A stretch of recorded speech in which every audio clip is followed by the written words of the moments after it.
Let's see in this video our evaluation report. To access it, go to the Evaluations menu, click on the first option, then click on the only option labeled Evaluations Report. You can apply filters to this report by clicking the Filter button. You'll find options to filter by channel, evaluation date, contact date, and you can toggle between viewing percentages or total numbers.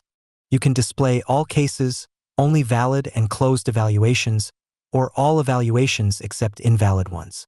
There's also an option to include only evaluations automatically generated by artificial intelligence. Additionally, you can use the form filter if you want to work with one or several specific forms. In this example, I'll select the current year as the evaluation date. Now, let's review the KPIs this report provides. On the side, you can see that there were nearly 4,800 evaluations this year, with almost 4,000 signed feedbacks. On the right, we have a section that shows unsigned feedbacks. In this example, there were 792 unsigned feedbacks, with 485 of them being viewed by agents. On the other hand, 307 feedbacks weren't viewed at all, which are indeed the most critical cases. Scrolling down, we can see the disagreements section. In the previous year, there were 68 disagreements. 3 are still awaiting responses from the monitoring team, 27 were approved, and 39 were unfounded.